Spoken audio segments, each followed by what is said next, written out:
Hi, my name is Brittany Capella and I'm the Education Programs Coordinator for Oregon Agriculture in the Classroom Foundation.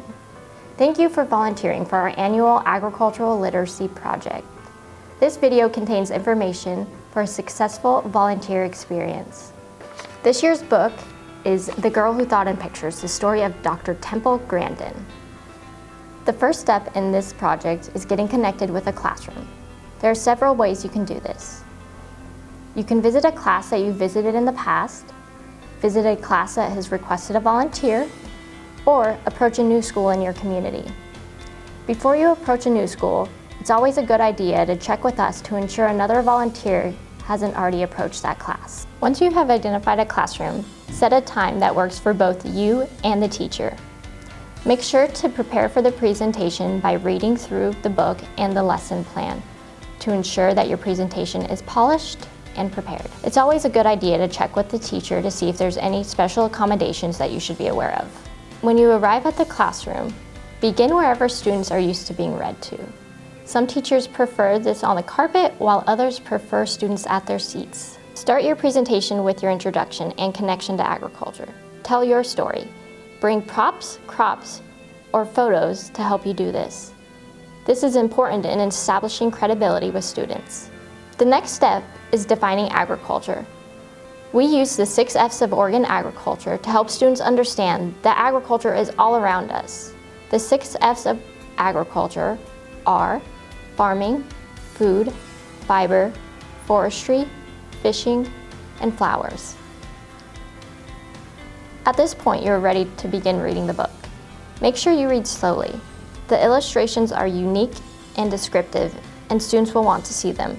Feel free to pause and make comments as you go, pointing out recurring concepts in the books, such as kindness, examples of Temple seeing words as pictures, and highlighting features of the corral and squeeze chute design to help prepare them for the upcoming activity.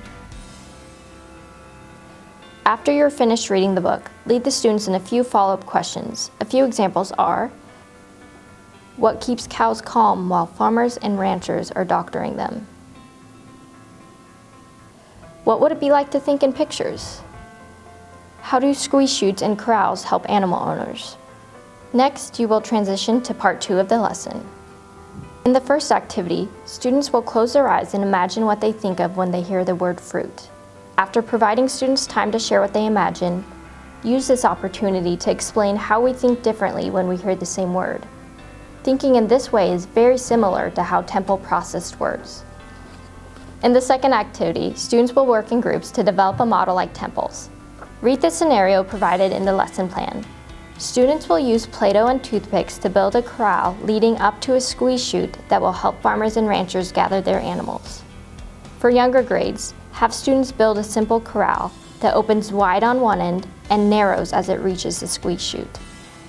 Demonstrate rolling a small-sized ball of Play-Doh and using it to connect toothpicks together to form the corral structure to help students get started. Older students should design a more complex structure that has a wide opening at the start, at least 2 turns causing the cattle to change directions, and ends with the corral narrowing as it reaches the squeeze chute.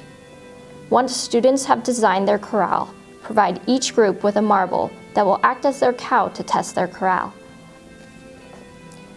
When the activity is complete, ask the students to dismantle their structure and place all of the materials back into the bags. You can have students return to their seats or the carpet to discuss what they learned. Before leaving the classroom, distribute the bookmarks and review the 6 F's of Oregon agriculture. Don't forget to thank the teacher and students for sharing their time to learn about agriculture. Leave the contents of the teacher packet for the classroom library and collect all the other materials for reuse in another classroom. Don't forget to complete the participation form either online or on the form provided so that we know how many students were impacted by this project. Thank you for your part in reaching our mission of helping students grow in their knowledge of agriculture, the environment, and natural resources for the benefit of Oregonians today and in the future.